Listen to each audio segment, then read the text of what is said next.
Welcome to Prabavas kitchen. Friends, இன்றைக்கி ration புழுங்கல் அரிசி வச்சு நல்ல கரகரப்பாக டேஸ்டியாக வெங்காய வத்தல் செய்ய போகிறோம். சாதாரணமாக நம்ம சம்மரில் போடுற வத்தல்கள்லேயே ரொம்ப டேஸ்டியானது இந்த வெங்காய வத்தல். இது எப்படி செய்கிறதுன்னு பார்க்கலாம்.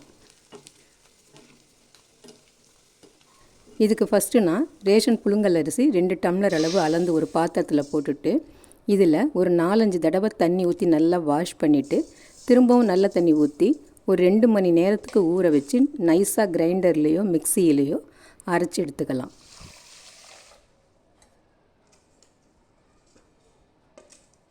இந்த அரைச்ச மாவை இப்படியே வச்சுட்டு காலையில் வத்தலுக்கு கிண்டிக்கலாம்.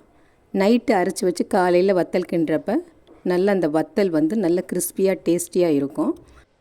இப்போ காலையில் இந்த அரைச்ச மாவு பாருங்கள், இதில் 1 டம்ளர் அளவு தண்ணி ஊற்றி கரைச்சி விட்டுக்கலாம்.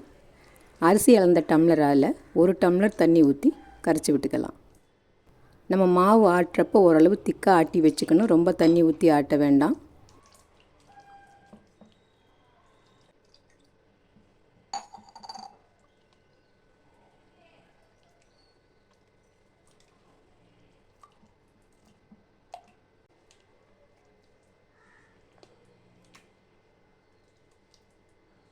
இப்போ மாவை நல்லா கரைச்சி விட்டாச்சு. இதை இப்படியே வச்சுட்டு காரத்துக்கு ஒரு 4-5 பச்சை மிளகாயை மிக்சி கப்பில் போட்டு அரைச்சி எடுத்துக்கலாம்.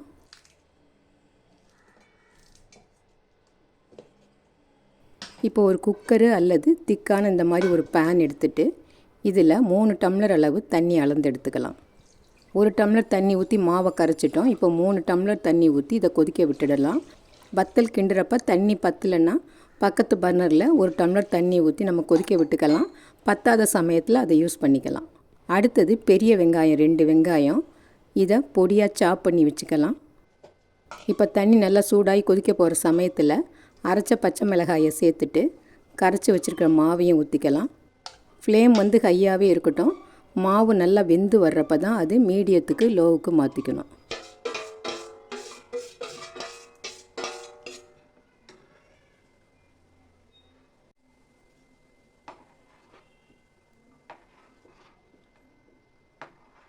இப்போ தேவையான அளவுக்கு கல் உப்பு சேர்த்துக்கலாம்.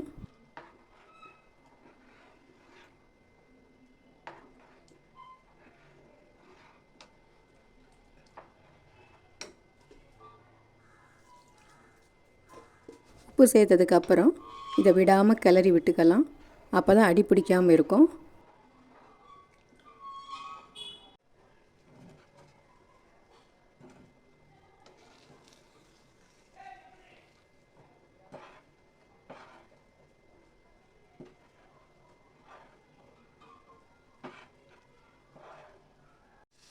ஹை ஃப்ளேமில் வச்சு கிண்டுறதுனால மாவு உடனே வெந்துருச்சு.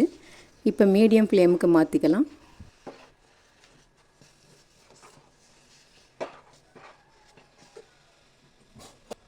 இப்போ இதில் 1 டேபிள் ஸ்பூன் அளவு சீரகம், ஒரு 3/4 டீஸ்பூன் அளவு பெருங்காயப்பொடி சேர்த்து கலந்து விட்டுக்கலாம்.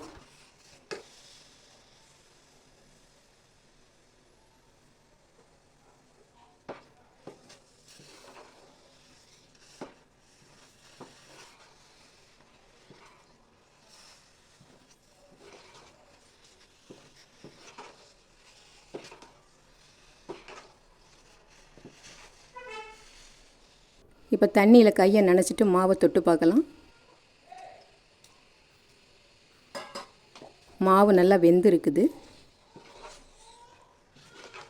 இந்த சமயத்தில் பொடியாக கட் பண்ணி வச்சுருக்கிற வெங்காயத்தை சேர்த்துட்டு இதோட பொடியாக கட் பண்ணின கருவேப்பிலை கொத்தமல்லி கொஞ்சம் சேர்த்து நல்லா கலந்து விட்டுக்கலாம். நான் ஸ்டவ்வை இன்னும் ஆஃப் பண்ணவே இல்லை. இப்போ இது கலந்து விட்டதுக்கு அப்புறமா ஸ்டவ்வை ஆஃப் பண்ணிவிட்டு ஒரு பிளேட்டை போட்டு மூடி ஒரு 20 நிமிஷத்துக்கு அப்படியே வச்சிடலாம்.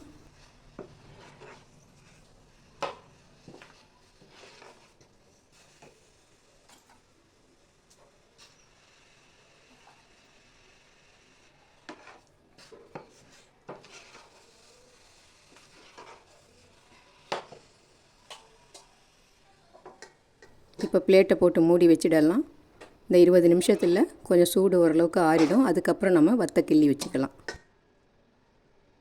இப்போ இந்த மாதிரி ஒரு வேஷ்டி துணியை நல்லா நனைச்சி புழிஞ்சிட்டு ஹாலில் ஒத்தையாக விரித்து விட்டுக்கலாம். மாவு இப்போ லேசான சூட்டில் இருக்குது.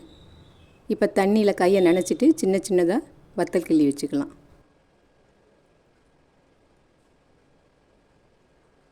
இந்த வெங்காய வத்தல் வந்து குட்டி குட்டியாக இருந்தால் தான் பார்க்குறதுக்கு நல்லா இருக்கும், சாப்பிட்றதுக்கும் நல்லா இருக்கும். அதனால் குட்டி குட்டியாக கிள்ளி வச்சுக்கலாம்.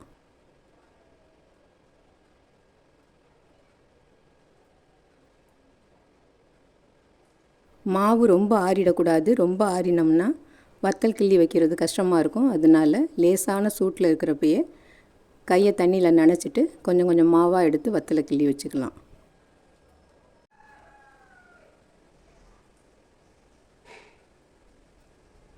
இந்த மாதிரி சின்ன சின்னதாக கிள்ளி வைக்கிறது கொஞ்சம் கஷ்டமாக தான் இருக்கும், டைம் எடுத்துக்கும். ஆனாலும் காஞ்சதுக்கு அப்புறம் பார்த்திங்கன்னா வத்தல் பார்க்க நல்லா இருக்கும் பொரிக்கிறதுக்கு.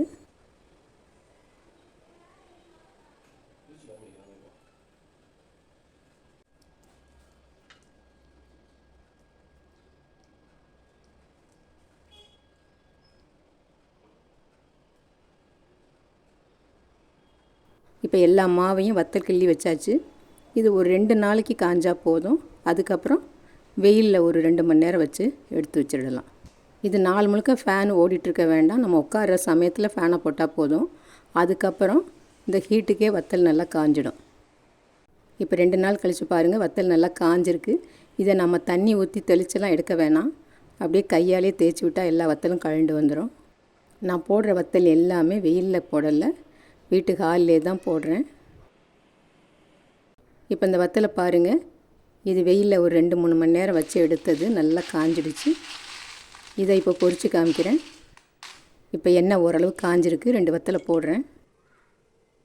இந்த சூடு பத்தலை, அதனால் வத்தல் உடனே பொரிஞ்சு வரல பாருங்கள்.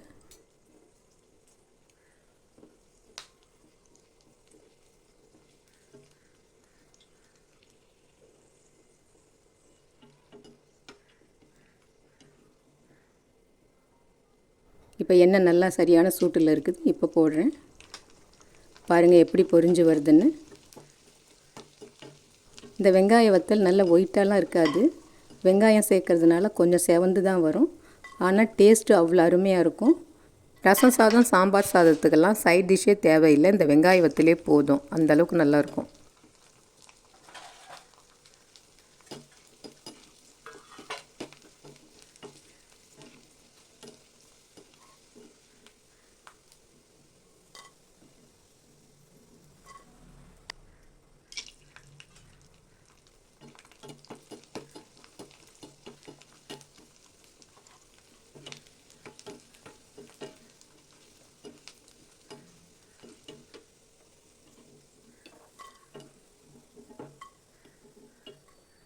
இந்த வெங்காய வத்தல் குண்டு மல்லி மாதிரி குண்டு குண்டாக இருந்தாலும் எவ்வளோ பொறுப்பாக இருக்குதுன்னு பாருங்கள்.